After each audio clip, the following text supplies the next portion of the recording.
you've used the term global jihadist movement and thus identified the global jihadist movement as the focus of America's fight against terrorism. Isn't it a fact that the global jihadist movement is very closely linked to the teachings of Wahhabism?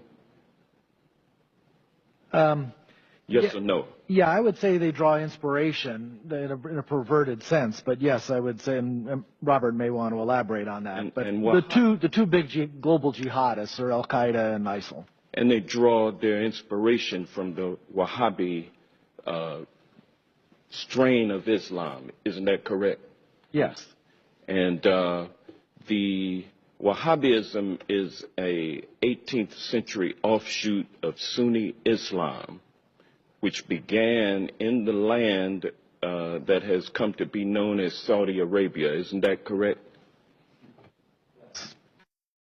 And Wahhabism seeks to purify Islam by getting rid of a number of human behaviors and practices that it considers to be sins against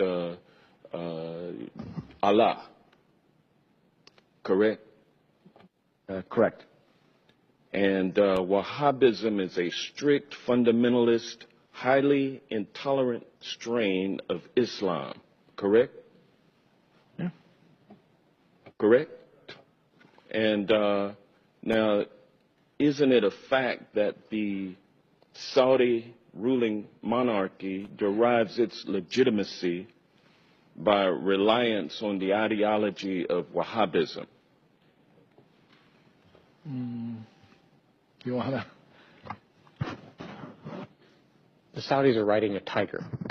The Saudis are riding a tiger. So if you will answer what I'm question, saying, isn't it a fact? No, I wouldn't put it that way. I would say it's not a fact that they depend solely on Wahhabism for their legitimacy. They derive legitimacy from a variety of things. One of them is Wahhabism, but it is not the only one. Well, is it fair to say that Wahhabism is the state-sponsored religion of Saudi Arabia?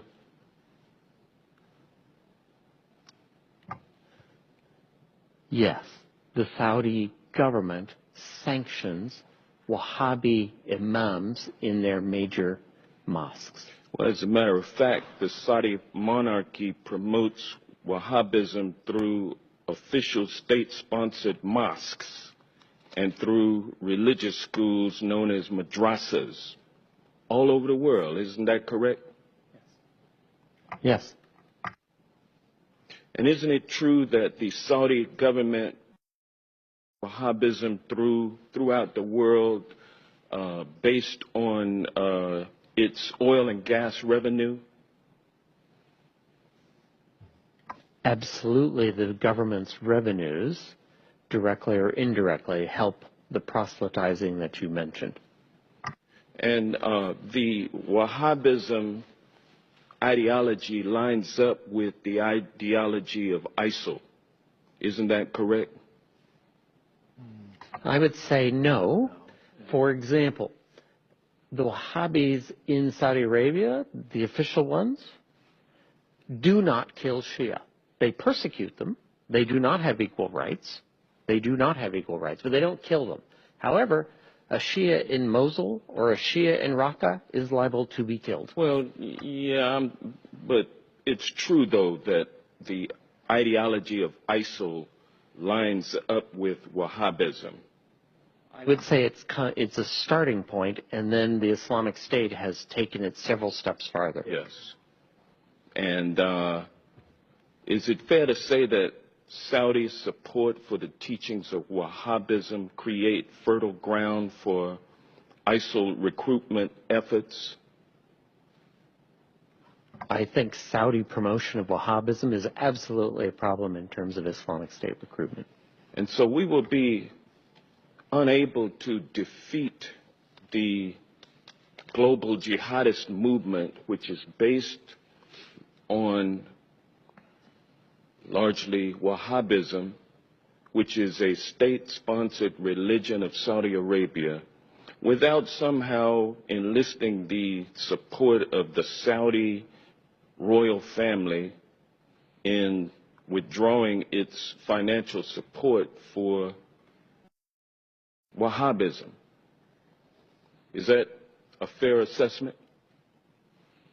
So in the discussion we had earlier about dealing with radicalization in the first place, this is what you're talking about, right? I think Saudi Arabia is a center of where that needs to take place. So there needs to be a discussion with the Saudis about their support for Wahhabism and how it should be treated and how they should think about it. So absolutely right. What was the latest amount of arms that we sold to Saudi Arabia? The latest shipment, I think it was what, $100 million worth of arms?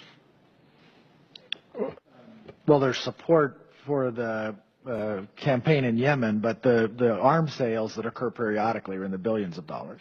Thank you.